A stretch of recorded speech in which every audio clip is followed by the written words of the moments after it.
All right, good morning, everybody. Today we've got Alan Moore with North Carolina Forest Service. He's going to be talking to us about tree inventories and what options there are out there for you, along with how they can be used or incorporated into your urban forestry program effort. Alan Moore is, as I said, he is with the North Carolina Forest Service. He is the Eastern Region Urban Forestry Specialist. He's based out of Raleigh, but he works a very large portion of our state here. He graduated from Texas A&M University with a bachelor's in forestry.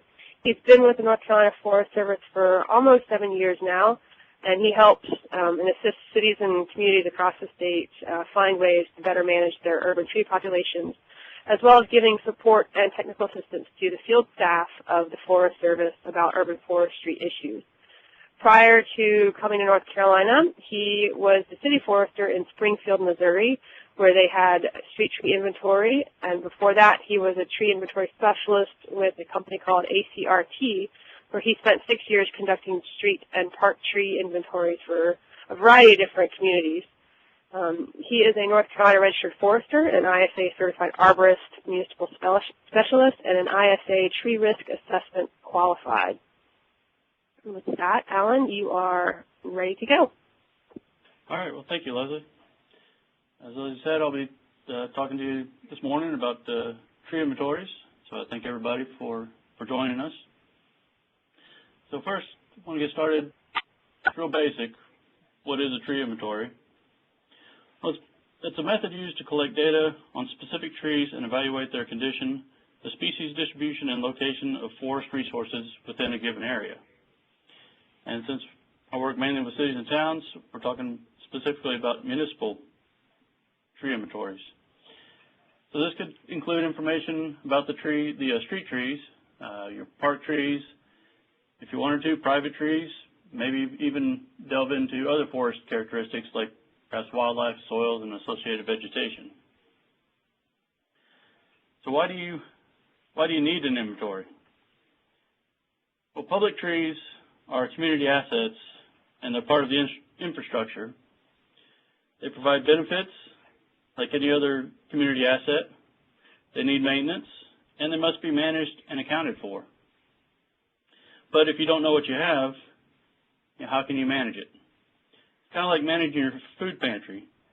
You can better manage your food bill if you know what you have on hand in the pantry before you go to the grocery store. So now with the tree inventory, it will provide you factual information on the individual trees, such as their size, their health, any maintenance needs, of course their location, and the value. Expanding that further out, get an inventory of your whole urban forest. So you can see overall what the health of the urban forest is, what your species diversity is, the age distribution, the environmental value, and you can also see where you might be lacking trees. Once you have an inventory done with all that factual information about the species, their size, and condition, then you can better plan and budget for tree care. With the inventory, you could prioritize your tree work and establish pruning cycles. And you could also instigate proactive treatment or removal of high-risk trees instead of simply responding to fire calls to take care of damaged trees. Also with the factual information, like I said before, you could see potential tree planting sites, you could find trees of special significance, and determine the total dollar value and the benefits of those public trees. Also with that factual information, this would afford public officials to quickly and reliably answer citizens' questions about your community's trees. Now, a lot of times I've done this similar presentation before, and folks have come up afterwards and ask, well, we're kind of afraid what the inventory will turn up. Wouldn't it be better if we just don't know what's out there, and then if a tree fails, then we'll just say it's an act of God? Or folks have asked me, won't an inventory just expose the city to more liability? Or some folks have even kind of thought through it and started thinking, well, if we know where our liabilities are, but we have such a limited budget, how do we reduce those liabilities? Well, the simple answer is it's best to know which of your street trees present the most liability and then address them in a responsible manner. As for not knowing as a solution, kind of like you won't get out of a speeding ticket for not knowing the speed limit. And likewise, your city or town will not get out of liability for not knowing the condition of your street trees. So it's best to know and manage your tree population in a responsible manner.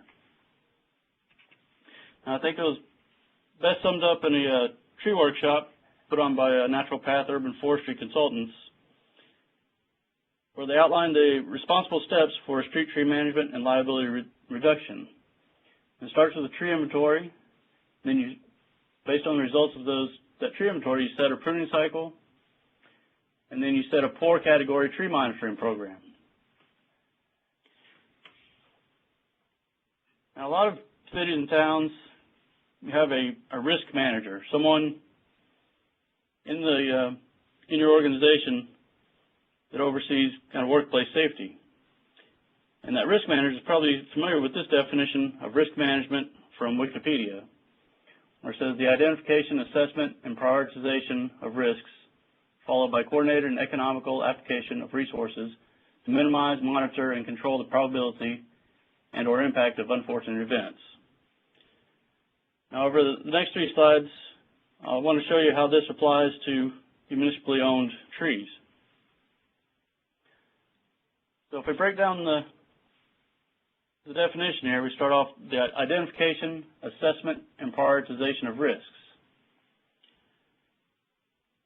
Now that sounds like a tree inventory. Now the next part, coordinated and economical application of resources. This is the mitigation of liability through maintenance and inspections based on available funding. So using available funding to address your worst problems can reduce your liability even in the event that something else fails. And finally, minimize, monitor, and control the probability and or impact of unfortunate events. Well, this sounds like the documentation of the knowledge that you have about your trees and the steps that you've taken to protect the health and safety of the residents of your community.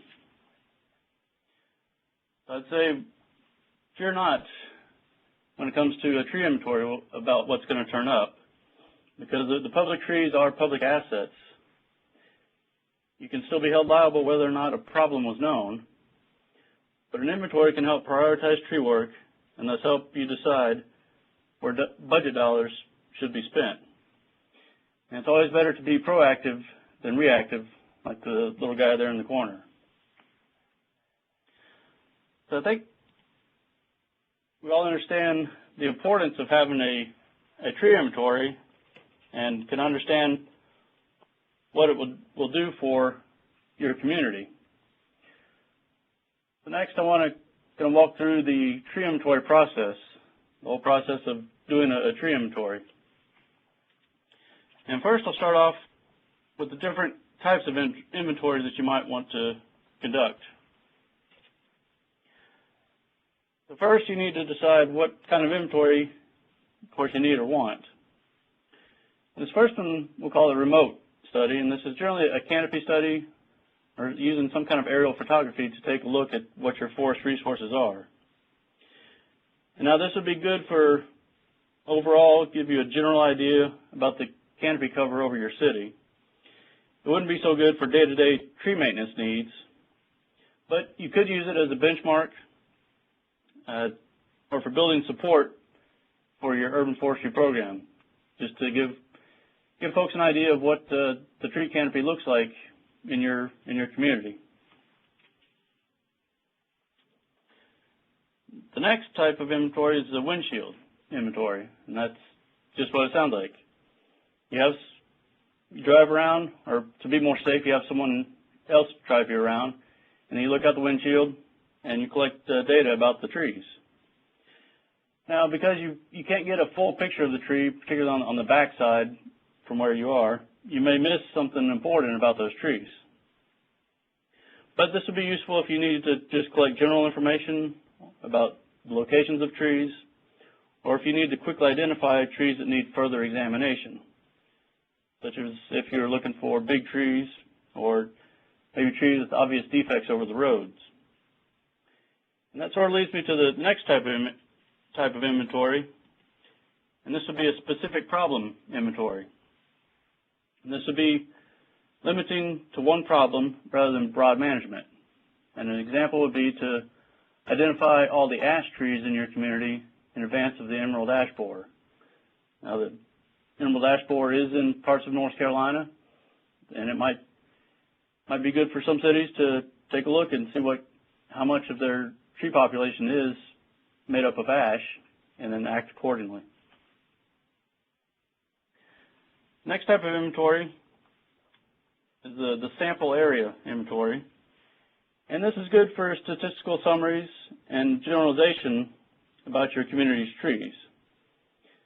You could do random plots, or even stratify your samples, and get an idea of what your urban forest looks like.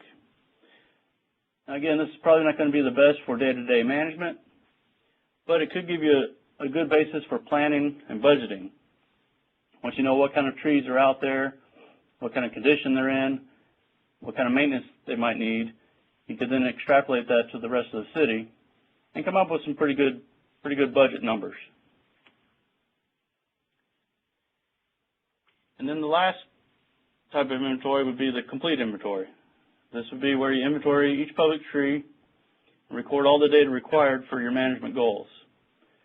Now this could be done periodically, maybe every 3, 5, even 10 years. And with that data, you'll get a clear picture of your day-to-day maintenance needs. But if you're doing it periodically, you'll need to be doing it on a cycle. That's why I would recommend that you do an inventory on a continuous basis. You collect the tree data once for the complete inventory so that you have a starting point, and then continuously update your records to reflect any work accomplished and then the status of all the trees.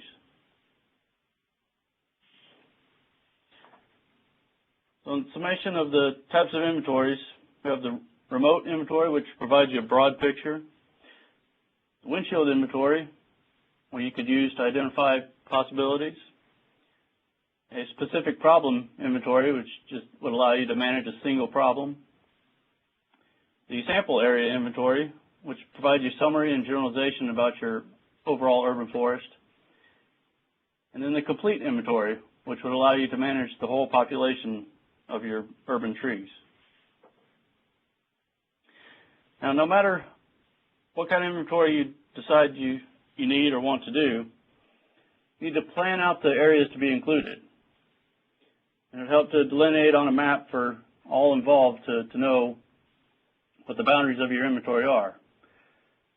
So if you're doing a sample inventory, you'd want to map out the plots. Or if you're doing an entire city inventory, then of course you want to draw where your city limits are, make sure you're not crossing over into the county trying to count trees that you're not responsible for managing. Also, if you're doing the entire city, you want to make sure and include any managed areas. Perhaps if you are responsible for maintaining trees around City Hall or police station, fire station, those sorts of areas, make sure that whoever's going to be doing your inventory knows to include those areas. And if you're doing a park tree inventory, perhaps not every tree do you manage, every single stem out there, but you may be particularly interested in the trees around certain areas in the park, perhaps around trailheads or parking areas, or maybe around outdoor classrooms or even picnic areas. So you'd want to make sure that whoever is going to do your inventory understands what areas to include.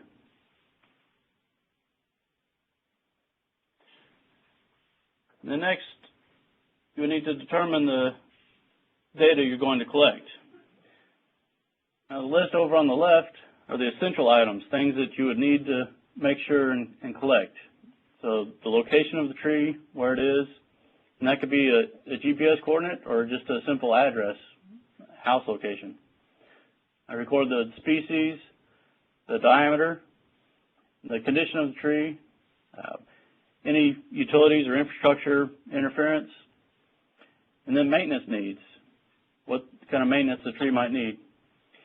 And also you want to collect the date the data was recorded and whom it was collected by. Now there are some additional items that you could collect, but really these additional items should only be collected if that's a piece of data that you're going to actually manage. If you're not going to manage the height of the trees, there's no need to collect that data. Similarly with crown spread or even estimated age. Now if you're going to be doing day-to-day maintenance or management of the trees, then work history might be an important thing to collect. Set that up. Also, if you're going to be doing risk assessment, you have to make sure that you have a professional, someone who's experienced in doing risk assessments, and not just leave that up to volunteers who've not had any experience in risk assessment. The next, you need to determine who will conduct the inventory. And I'll go through the pros and cons of each one of these groups of people. You could use either volunteers, in-house staff, or a contracted service. But you want to determine the right people for the job. So first of all, volunteers. You know, they sound good. That's free labor, right?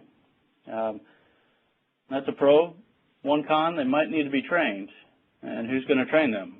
Do they know how to identify species? But you could also look at it as an opportunity to educate more folks about your urban forest and what you're doing with your urban forestry program. Another con might be that they are not so proficient in condition assessment. And that might be another opportunity to train. And with volunteers, you get more community interest, more folks understanding what's going on in the community as it relates to trees and just how valuable those trees are to your community. Or you could use in-house staff, you know, existing employees, and they're free labor too, right? Well, sure they're going to be out collecting tree information, but who's going to cover the regular duties while they're out collecting the tree data? And again, they might need to be trained, and you need to think about who will train them.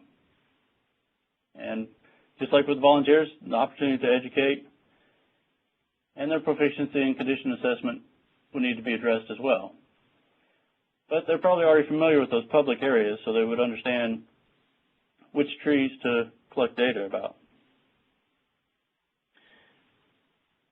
Now the next group is the contracted service. And of course, one con or maybe a pro, this requires extra funding or some budgeted funding. And now there is the urban and community forestry grants available to conduct inventories. And let me take this opportunity to insert a shameless plug for our urban and community forestry grant program. We do offer grants for urban forestry program improvement. And our next cycle, we'll start taking applications come January 1, and we'll take those through March 31st. And if you are awarded a grant, we would expect the project period to be from September 1st of next year all the way around to July 31st of 2016. And now we do offer up to $15,000 of grant funds, and tree inventories are definitely an eligible project because they do improve your urban forestry program. Now here in North Carolina, we do strongly encourage the use of a software program called Talking to Trees to complete your inventory. And one little bonus, and I'll talk a little bit more about this later, but you'll get 1,500 free tree records if using the Talking to Trees program to conduct your inventory with the Urban Community Forestry Grant. All right, so back to pros and cons of using a contracted service. They are professional staff, and so they already can identify trees and are familiar with how to do inventories. But they may be unfamiliar with your city and town. But they're usually experienced in doing inventories, so their learning curve will be quite small. They typically work pretty efficiently, and they'll give you an unbiased evaluation of the tree conditions. All right, so whichever route you want to go as to who will conduct your inventory, you need to determine the equipment that will be needed. Now, if you're doing using inventory or volunteers, you'll probably need to provide them some equipment, definitely measuring instruments like the Biltmore stick or a D-tape. That would be necessary. Now, if you're going to go with contracted service, they would probably have that already in their cache of tools. If you are going to be collecting data about the height or any other measurements, you want to make sure you have those tools available for your volunteers or in-house staff. And again, the contracted service would already have those types of tools. One of the things you might need, or that you will need, would be maps. These are going to be needed no matter who's conducting the inventory. It's always good for folks to go along and kind of cross off which streets they've already been down and determine which streets they need to go to on the next day. One other thing that might be helpful is if you're having volunteers or in-house staff conduct the inventory, is to have some kind of depiction of where exactly the public rights of way are. In this picture over here on the right, you can see they've marked the public right of way as being behind the sidewalk, or some places they do it with the expansion joint of the driveways. So just something that will be helpful for those conducting the inventory to know which trees they should be inventorying. After you have the maps, you also need to determine how you're going to collect the data. Now, there's obviously data sheets and pencil, the old pencil and paper method. But in this day and age of technology, why not go with something like an iPad or a tablet computer or even a smartphone? They're much easier to collect the data and store the data and move the data around as you need. With the data sheets and pencil, there's quite a bit of an opportunity for errors. So that's why we typically do not advise doing that data sheets and pencil method for citywide inventories. Also, if you're going to be collecting GPS data, and you'll need to take a look at your data collection device, that iPad or tablet, and if it does not have a GPS or is not GPS enabled, then perhaps you need to look at getting or renting some kind of GPS device.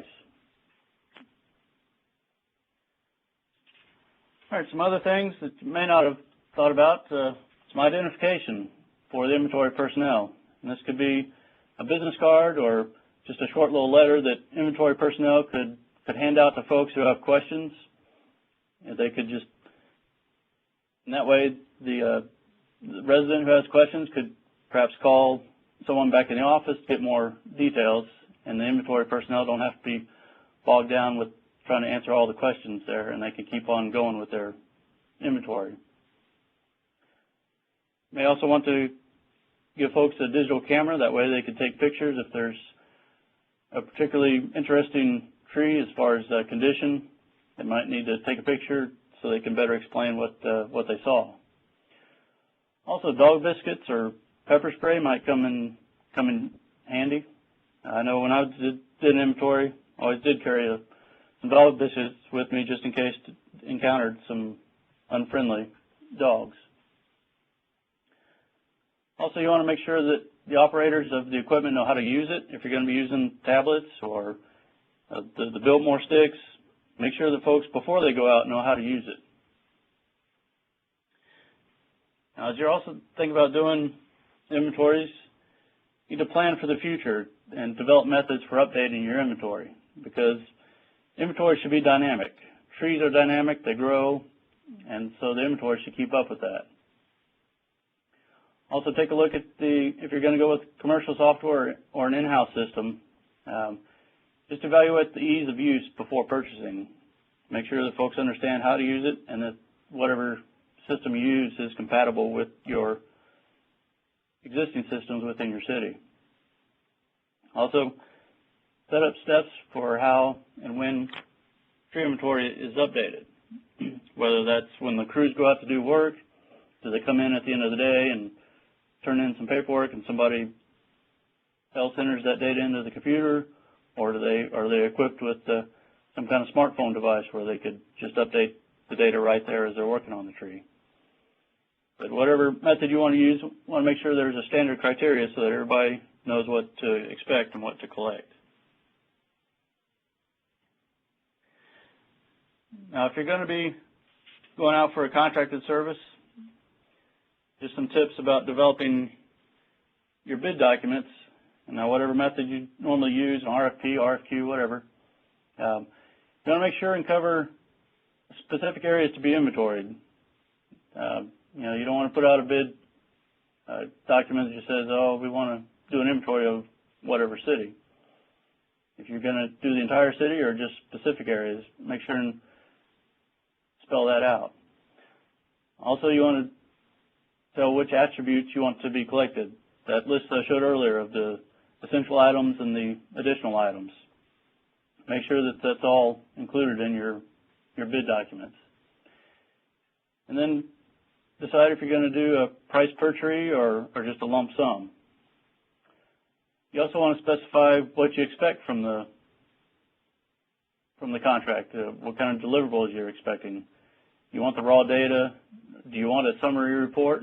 Or do you even want the data already loaded into some kind of existing software program? So these are all things you need to think about and consider. And one last thing to think about when doing the tree inventory is the administration of it. As folks are going out to collect the data, set some data checkpoints. You know, send folks out first day and then look at the data that they've collected that first day. Also set up about halfway through the collection and then prior to the conclusion of the inventory. That way you can catch and correct any problems early. Perhaps if folks are identifying species wrong or they're having troubles, you can figure it out early and not have to wait till the end of the inventory and go back and try and correct any problems. So now, once you have that inventory completed, what do you do with it? Well, you could bind it and put it on a shelf and put a gold star on it and show everybody and say, well, what a great job we did. But that's kind of a wasted effort. So what you need to do with that inventory, now that you have all that factual data on your trees, is analyze your community forest. So you can get the overall condition. You can see how many trees are overall in good condition, fair, poor. Give you an idea of kind of what you might be looking at in terms of tree maintenance. You could also see what your species diversity is. This particular example, this community has quite a few maple trees, and now they could spell problems if there's a maple-specific pest that comes through. You could also take a look at your diameter distribution, and as you can see in this example on the top right, we've got quite a few trees in the large category, but very few trees to take their place when those large trees eventually die. And similarly, in the bottom right, they've got a lot of small young trees and not very many older trees.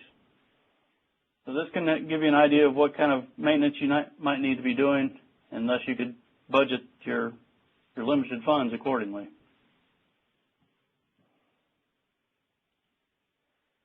Like I said before, you could also prioritize your needed work and use it in planning and budgeting.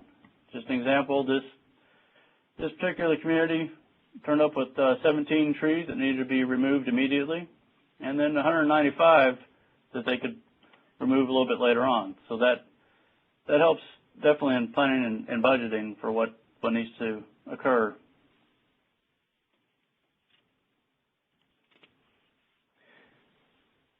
And then you can also take your inventory, like I said, bind it and put it out there for everybody to gather information. And that way that they can see what's going on. The community of, in this example here, High Point, Davidson, and even a little historical district within the city of Greensboro. All these tree inventory reports I found on the internet, so they could easily be put out for folks to take a look at and just to get an understanding of the trees, what the urban forest looks like. Communities like Raleigh have even gone so far and included the trees on their mapping program on the Wake County iMaps, so folks can see where all the municipally owned trees are along their streets.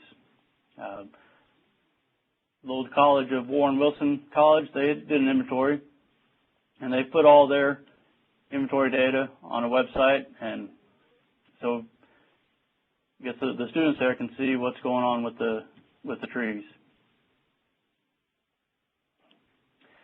You can also take your inventory data and put it into iTree, and now iTree will allow you to run reports on the benefits of your urban street tree population.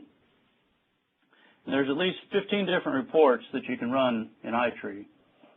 And you can see, you can get the energy benefits, the carbon dioxide reduction benefits, all these other benefits that iTree will give you. And there's a whole suite of tools there in iTree, and that's probably for a whole other workshop, so I won't go into too much detail there. But these reports, they're not fancy, as you can see, pretty black and white, but they are solid. However, if you want, you could take all that data and perhaps work with a graphic designer and come up with something like this whole chart here. And it shows just how much the trees are contributing to the urban environment. Or you could take those reports and kind of bolster support for planting larger trees. In this chart here at the bottom, you can see the definite benefits of a large, mature sugar maple as opposed to a small maturing crabapple. And you could use this to support the idea of planting, where space is available, a large maturing tree instead of a small maturing tree. You can see in the benefits of energy, the sugar maple gives about 3 times as much benefits. Same with carbon dioxide and air quality. Stormwater benefits is about 6 times as much benefits there with the sugar maple as opposed to the crabapple.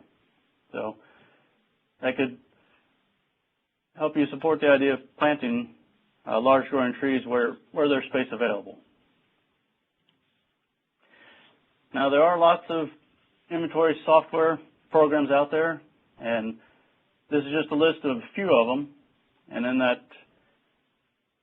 handout section that Leslie had talked about before, you'll find this list, and it's a Word document, so you can just download it and then click on the hyperlinks in each one of those to check out all these different software programs.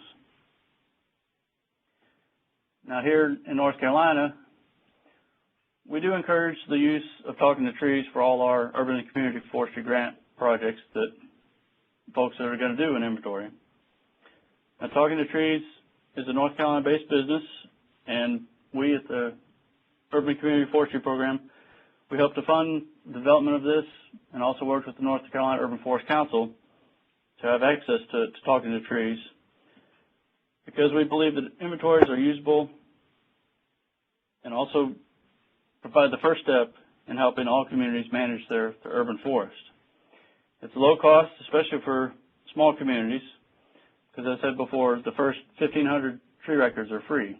So a lot of small communities, about 1,500 trees, that's probably the extent of their municipally owned trees.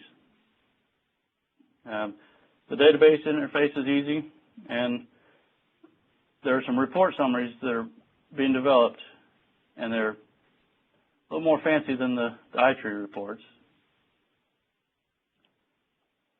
And some of the best parts about the talking to trees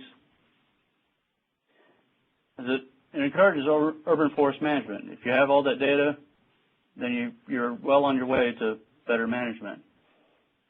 And also, the North Carolina Forest Service, we do get summaries of the inventories. We don't get specific data about each individual city, but just an overall picture. And with that, we can generate reports on the health and status of the urban forest within our state, and hopefully work towards increasing funding that we receive so we can encourage more tree inventories. So no matter what software program you want to choose, these are some questions that you may want to ask. You know, can the program print a list of planting sites, provide you a report on tree species, provide you reports on size classes, all these other reports that you want to make sure your software can do for you. Now, most software programs, they can do this, but having the money to buy it and the expertise to use it, or even the funds to have it stored and accessible are all considerations you'd also want to think about. So with that, are you ready for an inventory? If you are, and you're in the eastern part of the state, as you can see by that red line, I'll be glad to meet with you and come talk to you and let you know maybe what some ideas. Or if you're on the western side of that red line, you can contact my western counterpart, Eric Muke, and he'd be glad to talk to you about doing a tree inventory for your community as well. So, Leslie, do we any other questions? Or? Okay, great. Thanks, Alan.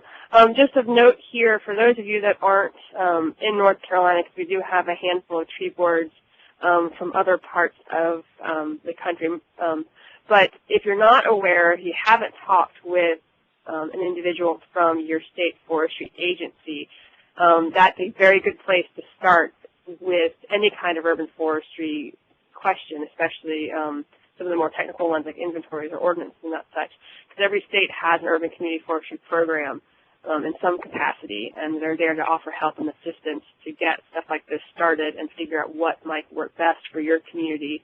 They can come do presentations to your tree board. They can just give you some material, reference material to help get you started, that kind of stuff. So I just wanted to point that out since we do have folks from other parts of the country on the call.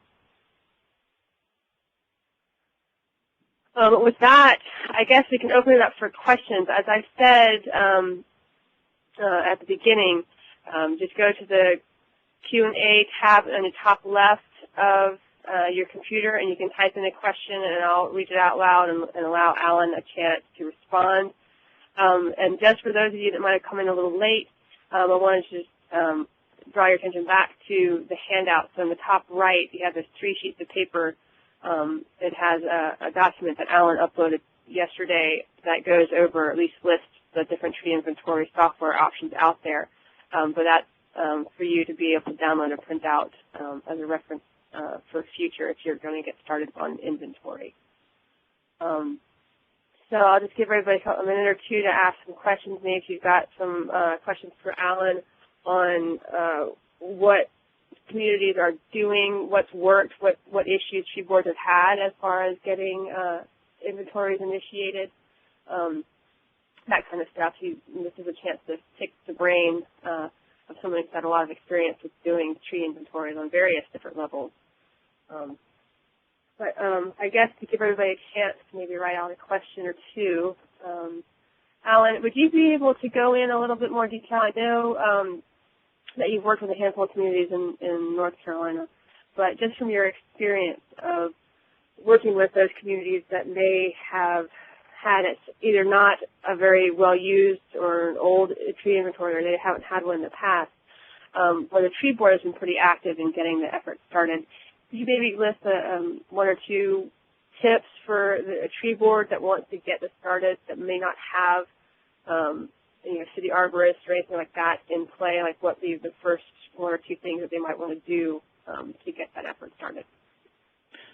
Sure. If they want to perhaps use an example from some other communities, just to excuse me, just to show what the results would kind of look like, they could use that to if they're going to make a presentation to City Council, and just demonstrate the benefits that other communities have seen from doing an inventory. Like I said, some of those other reports, like City of High Point, even Town of Boone, their inventories are available, or at least the reports are available online, so they could easily pull those off and just show what they might expect, and then use that to explain what they're hoping to gain from doing an inventory. So that's a great point to bring up with everybody, is that just because you haven't had experience with a tree inventory, a very good place to start is to look at what other communities in your state have done. Whether similar size would be a good place to start, to look for a community that may be of similar size to yours, and either contact the state forestry agency or that community itself and get a copy of their inventory or their report itself, and you can actually have ask them questions on what issues or they found with the inventory process itself. And then also, that's a really good opportunity for tree boards or municipalities to kind of take the brain of a counterpart that's used that inventory. Was there information that they should have collected when they first went through the inventory? Or is there steps they could have done additional, or things that they did that they didn't really need at that time? That's a really good place to start, is to actually talk with neighboring communities or other communities of similar size and aspects in your state, to figure out what worked, what didn't, lessons learned type stuff. I mean, most every community that I've ever worked with has been pretty open and kind of excited to be able to talk about their project and their effort and kind of pass on their knowledge. So that's a really good place to start. We do have a question that got posted from Laura Holloman. She wanted to know if, Alan, if you had a list of consultants who perform successful tree inventories in North Carolina. I had a list of what? Of consultants or arborists that have performed successful ordinances, or inventory, sorry. Oh, yes, on our website is the list of consulting arborists, and they're broken up either statewide or by kind of the region of which consultants would work in those areas. And it is listed if they've done inventories, if they do inventories, so you could contact them and ask for samples of what they've done before. Okay. Where on your website is it? Is it pretty easy? The Urban Forestry section, and under tree inventories, planning and management. Okay. Great. Yeah, and I don't know if every state has that, but that's a good place to start. Again, most of the state's forestry agencies have a good list of qualified consultants or arborists that have that do inventories. All right. So are there any more questions out there? Anything else, Alan, you might want to add as far as the tree inventory process? Anything that you've thought about? No, it's just doing inventories. It's kind of enjoyable. Get out and walk around and see what the trees look like, and just knowing that collecting the data is going to influence the management of the urban forest. So it's a good exercise for building community support, and also folks to get a better understanding. So. All right. Okay, great. Yeah, so hopefully this Alan's presentation kind of gave you some insight to what a tree inventory is and what its purpose is.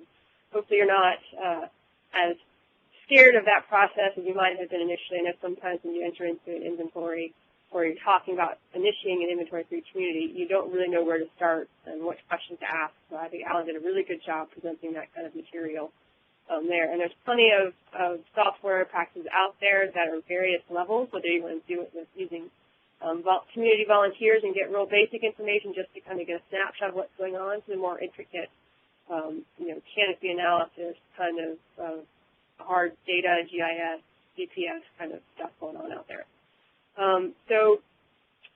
Thanks everybody for attending this webinar series, or just today's webinar.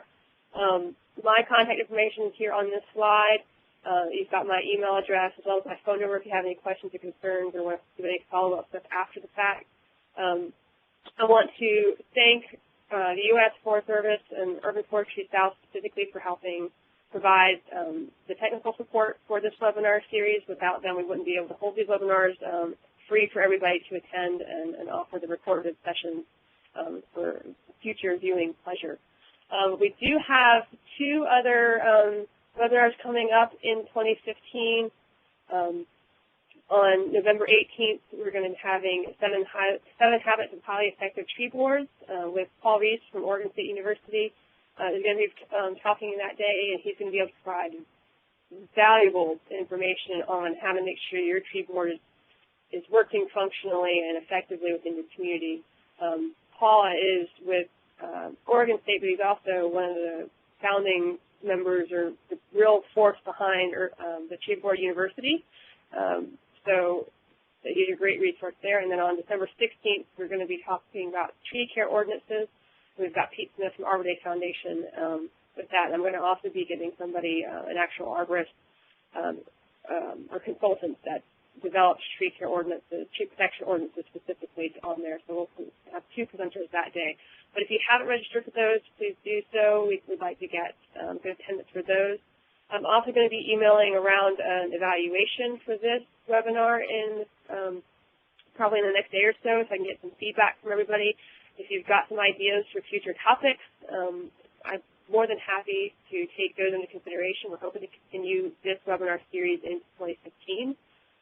Keep holding a handful of them every year. As I said, this webinar was recorded. It should be available. I'll put up a link up on our website probably by the end of the week for that. So with that, everybody have a great day. Thank you for attending, and we hope to see you back here on November 18th.